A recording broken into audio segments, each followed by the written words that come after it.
Do you see this baseball game being played tonight on the way to the World Series? The United States of America is the most spectacular place on earth developing entertainment. And the reason that entertainment has developed so incredibly in this country compared to any other place on earth is because Americans have time to watch entertainment. They don't have time to watch entertainment in the Chinese gulags where workers are slaves 14 hours a day every single day, who are doing the work that was being done in Bridgeport, Connecticut. And drive around Bridgeport, Connecticut, and you will see empty factories all over the place. If you walk up Main Street, Bridgeport, you will see the cruddiest Main Street from Fairfield Avenue north of any city in the United States of America. And guess what? The people of Bridgeport are going to re-elect either Ganim or Finch, who created this disaster for decades. They're going to do it again because they're just totally ignorant. I'm talking about the people of Bridgeport. This is the reverse political aspiration of Donald Trump, who will tell people anything they want to hear on how wonderful they are, how great they are, how spectacular everything is going to turn out if they elect Donald Trump to be the President of the United States. Well, let me tell you what I did today. Today I went to court at Golden Hill Street because I wanted to deliver this letter that I sent to Judge the Honorable Patrick Carroll III, Chief Court Administrator, Connecticut Superior Court, because I was arrested by a lunatic cop and then prosecuted by the most vile, degenerate, psychotic prosecutors in America.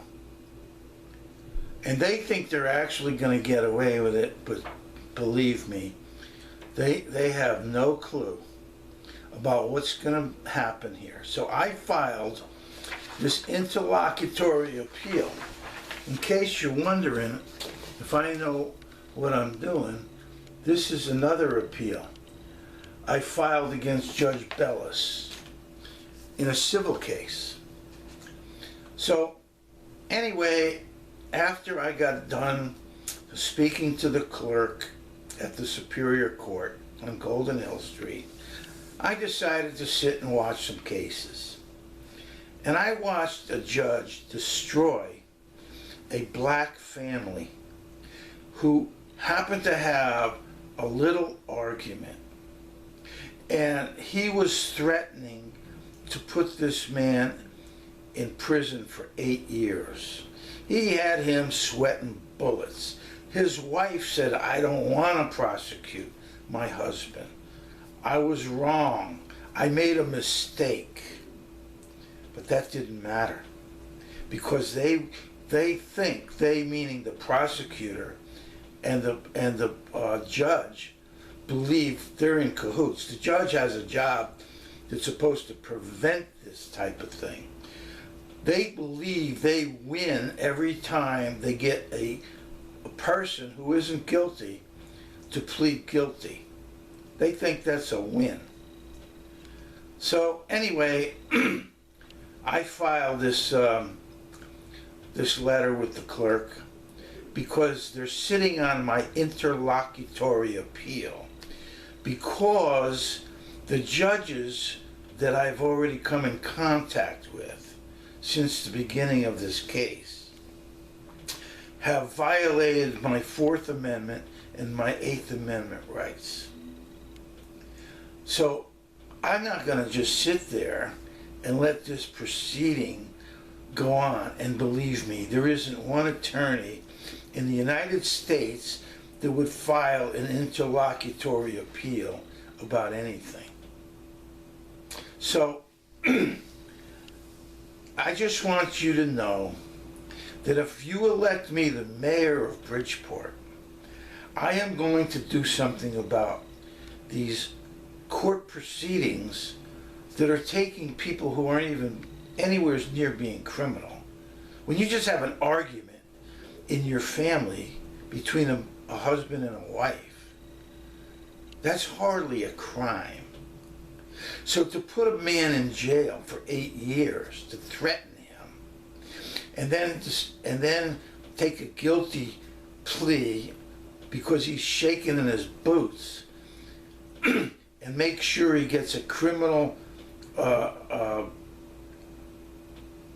event on his record, so that he just has that to deal with through the rest of his life.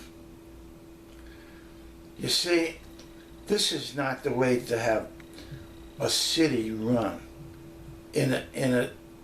Yes, we want criminals to be prosecuted, of course.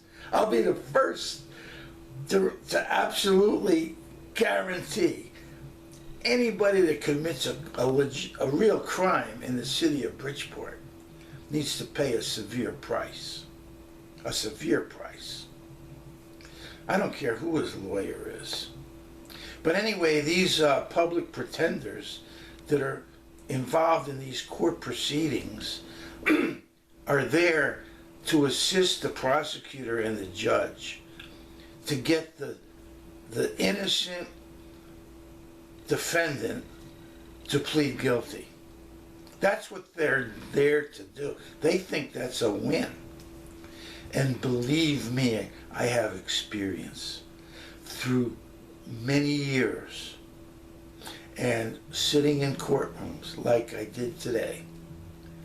Now, if you want to see what's going to happen, I invite you all on November the 4th, the day after election, to come to court and watch what happens with me and Judge Richards, Earl B. Richards III, and these creepy, cruddy, vile, disgusting, degenerate, prosecuting liars who decided to destroy the actual film in Stop and Shop, where I was jumped by 3 Bridgeport cops.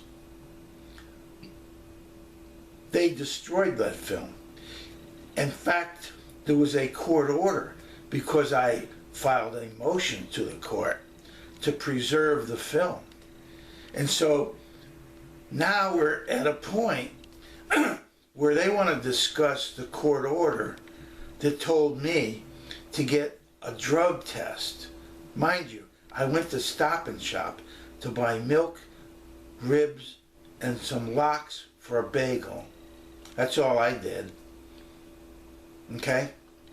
And now they want a drug test? You think I'm actually going to trust them with a drug test after they destroyed the film that absolutely, convincingly, without question, shows that I did absolutely nothing but my normal routine shopping at Stop and Shop? And then this judge decides that if I ever go into any Stop and Shop, I will be arrested for trespassing now. How's that one? You see? So that's where we're at in the Bridgeport court system with all of these judges, every one of them that I've seen so far. I haven't seen every one, but I've seen a bunch up to this point. And these prosecutors. The prosecutor literally lied to the judge and said she had 45 days to turn over emails that didn't even exist. Well, that's not true. That's a flat lie.